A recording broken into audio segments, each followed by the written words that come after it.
Wow, what an amazing event. Look at all of you, packed to the gills. I'm sorry for those who have to stand. You can take my seat. My seat's empty right up there if you want to go and sit in it. Hi, Simon, how are you? I'm good. How are you? So, how much do you trust me for this segment? Hey, now. So, we've known each other probably 3 years. Yeah. We first met virtually, and we didn't know each other before that. No. And in fact, this is only the first time we've really met in person. Indeed. We were So in the everyone same can room judge about a us. month ago, but we didn't get a chance to catch up. But I trust Dr. Shen so well. We just became a member of AmCham. Thank you so much. When we met online, it was really stressful, right? Because you imagine you're meeting a customer, you're meeting a potential client, and you're just able to meet virtually. And even now, I feel like I still have a lot of room to earn your trust. So when you only meet someone in person once in a while, and that happens to a lot of us who have teams all over the region and the world, how do you build that trust? How do I earn your trust if I don't get to see you all the time? Well, communication, because that leads to understanding. And if you don't have understanding, you can't have trust. So I think for me, during the COVID crisis, and even continuing now in the world of hybrid work, I over-index in communication, and I encourage that in my management team as well. And not just talking, but listening. Communication is a two-way thing, 2 ears, 1 mouth. And a key skill for modern leadership is listening, and active listening. I'm a certified coach, so you need to look up active listening because there's a specific definition of it, of paying attention without your agenda, paying attention to the other person. And then when you show understanding because you've listened, makes a huge difference. And you have demonstrated that. Thank you. Thank you so much, Simon. So the two of us are leaders. There are many, many leaders in the room. And I like to say everybody is a leader in some way. But the fact is, the more senior you get, like you, we all kind of have to trust you. It's just by default, right? But the different thing is when we're talking about our teams, people who work with each other every day, how do you think they, right, all these teams on the ground, seeing each other every day, getting on each other's nerves every day, how did they then foster trust amongst each other? Yeah, so when I first joined Adobe 4 years ago, I came in and did the usual thing. You listen, right? 30, 60, 90 plans, all this kind of stuff. But I was very fortunate to have a kickoff after about 60 days. And I'd come to some conclusions about our culture and how I thought we could improve the culture horizontally. Because there's the trust vertically, but you need quite a lot of trust. Now, I'm a big believer in my number one priority in any organization is employee engagement. And making sure it's high, right? And that requires teamwork. It requires collaboration and communication. So one of the things that I did, because I'm also a bit of student of change management, is I thought there was kind of 4 things that the business needed work on. And I had this kickoff and I said, hey, folks, here are these 4 things. I think they need work. If you agree with me and want to actually work on them, can you volunteer? And then we'll create some teams and we'll work on these problems. I had 60 people sign up. And we created project teams, we did feasibility studies, and off we went. Well, we should probably clarify, 60 employees out of how many? Oh, out of 130. Yeah, so it was it's significant. quite a good engagement, right? Yeah. And then, of course, COVID hit, so we had to have a cadence online as well. But the great thing, you could almost tell after a month, right? There were groups of people, 12, 15 people, who knew each other in the office, but didn't really know each other, right? And we had this buzz happen of greater understanding. And as a result, also visibility, right? It was great for the engagement upwards as well, because I got to know so many people very quickly that I didn't really know, because 130 people, I'd only been there 3 months. But I got this visibility.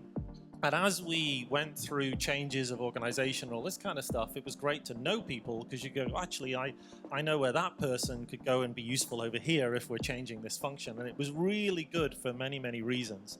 But it created this horizontal level of trust and understanding as well. In terms of the 4 areas, was any of the 4 areas actually specifically related to trust? Just kind of diving in a little bit more. Oh, yes, I would say quite a bit of them were. One key project was the trust between us as Adobe and our business partners. I felt that we didn't work as collaboratively as we could externally with our business partners, and I thought that needed work.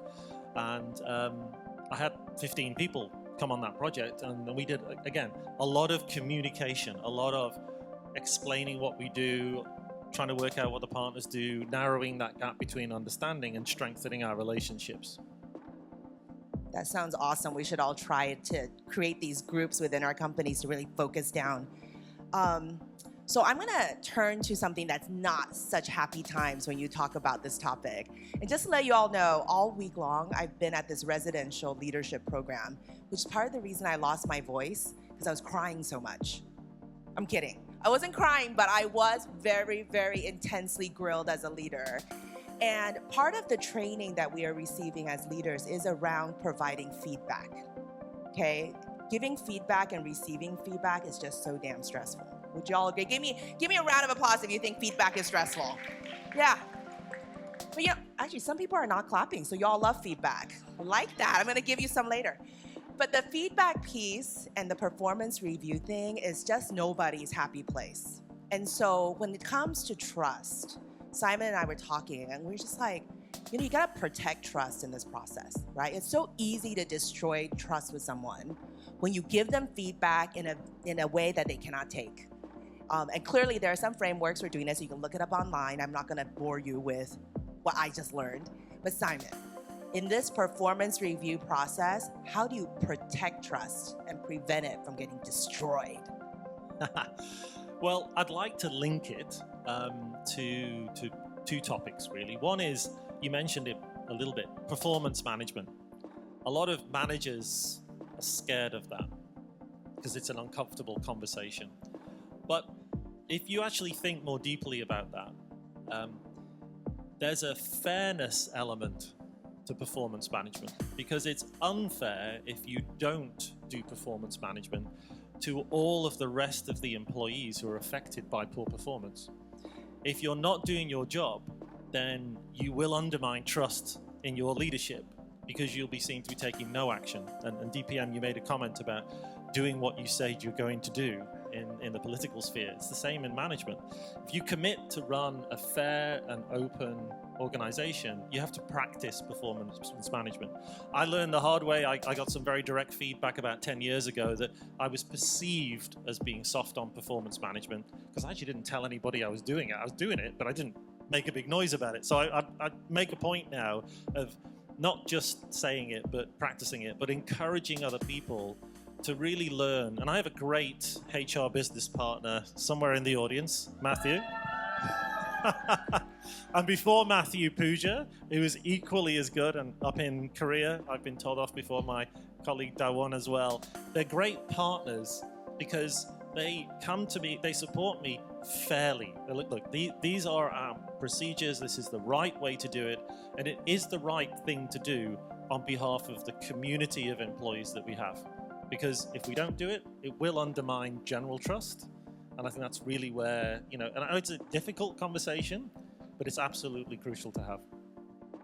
So we have about a minute left. And since this is so critical, this manager giving feedback, do you have a framework that you want people to look up so that they give better feedback? Ooh, I would say there's 3 things that I've learned. The first one is, before you target the individual, did you make a business decision which has made it difficult for this individual to be successful? Is it your fault? Right?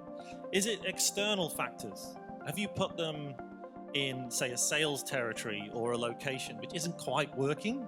And you really have to admit that. Maybe in your case, it's a mall somewhere which doesn't attract the same kind of audience of people that another one does, right? Okay, maybe. And then you go to the last one, which is it must be them, right? The last place you should go is blame the person's behaviors, because you may not have trained them even. Have they got the skills?